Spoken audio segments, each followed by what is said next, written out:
অসমক লৈ বহুত ৰাজনীতি হৈ আছে। এইকেইদিন গোটেই ভাৰতৰ পৰা বিভিন্ন অদ্ভুত মানুহবিলাকে অসম ভ্ৰমণ কৰি আছে। কোনো মৌলবাদী ব্যক্তি সি লাগিলে কেৰেলাৰ পৰা হওক, মুম্বাইৰ পৰা হওক, দিল্লীৰ পৰা হওক, অসমত প্ৰশ্ৰয় দিয়া নহ'ব। আমি অত্যন্ত সাহসেৰে এইবাৰ কাম কৰিছোঁ। আৰ পাৰ লৰাই এখন আমি লৰি আছোঁ। আমাৰ MPৰ ফুড ফৰ ফাৰ্ম বুলি এটা NGO আছে, সেইটো জৰ্জ চৰেছৰ পইচা দি আৰম্ভ হৈছিল। মই ডাইৰেক্ট কৈ আছোঁ, মোৰ ওপৰত কেছ দিলেও কেছ দিওঁ। এইকেইদিন গোটেই ভাৰতৰ পৰা বিভিন্ন অদ্ভুত মানুহবিলাকে অসম ভ্ৰমণ কৰি আছে। NRCৰ সময়তো এই মানুহবিলাক আহিছিলে আৰু আমি তেওঁলোকক ট্ৰেক ৰাখি আছোঁ। আজি আহিছে Irfan Ali engineer, Neha Darbane, advocate, Mumbai high court. কেৰেলাৰ পৰা বহুত এনেকুৱা মানুহ আহি আছে।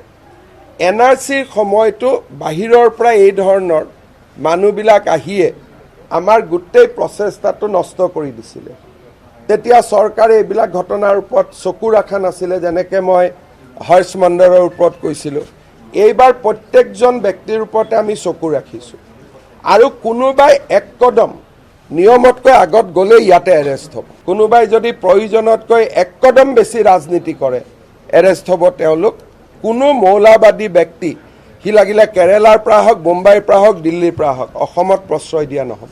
এওঁলোক হৈছে মৌলবাদীৰ শক্তি, যোনে নেকি এই ঘটনাবিলাক ৰক্ষণাবেক্ষণ কৰে।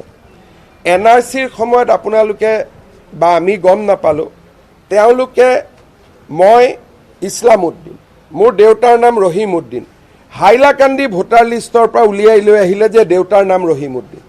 এই ল'ৰাজনে ক'লে যে মোৰ দেউতা মাৰ মিলন হ'ল। আপোনালোকে বহুত নিউজ কৰিছিল যে পুতেক বাপেকৰ মিলন হ'ল। আপোনালোকেও নিউজ কৰিছে যে 40 বছৰ পিছত দেউতাক মাকৰ, পুতেক জীয়েকৰ মিলন হ'ল। এইবিলাক পুতেক জীয়েক নাছিলে।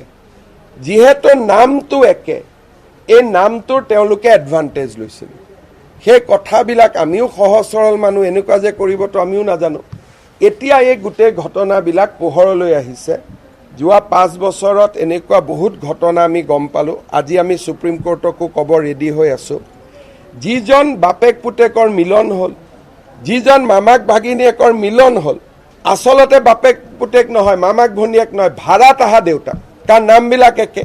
গতিকে সম্পূৰ্ণ এই মানুহবিলাকৰ বুদ্ধিতে, বিশেষকৈ হৰ্ষ মণ্ডলৰ বুদ্ধিত এই গোটেই ঘটনাবিলাক হৈছিল। এতিয়াও তেওঁলোক আহিছে, কিন্তু এতিয়াতো অসমীয়া মানুহো বহুত কথা নতুনকৈ আমিও বুজি পোৱা হ'লোঁ। NRCৰ সময়ত যদি বুজি পালোহেঁতেন, আমিও প্ৰতীক হাজেলাক বহুত বিশ্বাস কৰি থাকিলোঁ, ঘটনাবোৰ ধৰাত নপৰিল।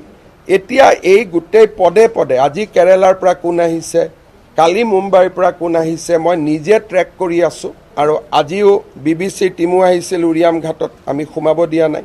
একেবাৰে ক্লিয়াৰ কথা যে ফৰেষ্টত সোমাব আগত পাৰ্মিশ্যন লাগিব ৱাৰ্ডেনৰ পৰা। পাৰ্মিশ্যন নহ'লে ই লাগিলে BBC হওক, CNN হওক, কোনো কথা নাই। গতিকে আমি অত্যন্ত সাহসেৰে এইবাৰ কাম কৰিছোঁ। আৰ পাৰ লৰাই এখন আমি লৰি আছোঁ। এইবিলাক চাওক, এইবিলাকৰ বিষয়ে আপোনালোক সাংবাদিক পঢ়িব। এইবিলাক এদিনতে উত্তৰ দিব নোৱাৰি, এইবিলাক ডাঙৰ একোখন কিতাপ হয়।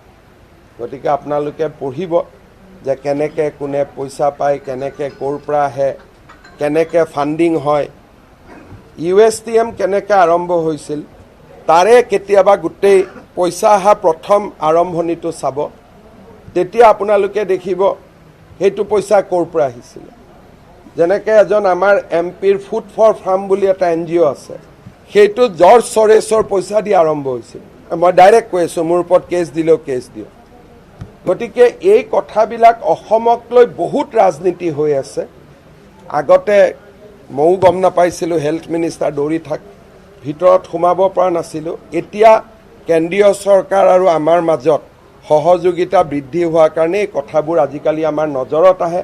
আমি তৎকালীনভাৱে ব্যৱস্থা ল'ব পাৰোঁ। নহ'লে ইমান দিন চাপৰৰ সন্মুখততো ডাঙৰ লাইন পাতি গ'লহেঁতেন। ইয়াক ঘৰ দিয়া, তাক মাটি দিয়া, তাক ফৰেষ্টৰ দখল কৰা। BTADৰ ঘটনাৰ সময়ত যিমান মানুহ ওলাই গৈছিল, পৰৱৰ্তী সময়ত তাতকৈ বেছি মানুহ আহি সোমাই থাকিলে। এইবিলাক মানুহৰ কাৰণে এই একোটা 30,000 টকাৰ ঘৰ আনিলে। আজমলে বোলে কয় মই 3,000 ঘৰ বনাই দিম, মেহমুদ মাদানীয়ে বোলে কয় মই 6,000 ঘৰ বনাই দিম। তেওঁলোকৰ নিজৰ পইচাটো এটাও নাছিলে পিছত গম পালে এই পইচাবিলাক বাহিৰৰ পৰা আহিছিল গতিকে এই ঘটনাবিলাক লৈ আজি আমি যথেষ্ট সজাগ আৰু আমি অসমত এনে ঘটনা ৰিপিট হ'ব নিদিওঁ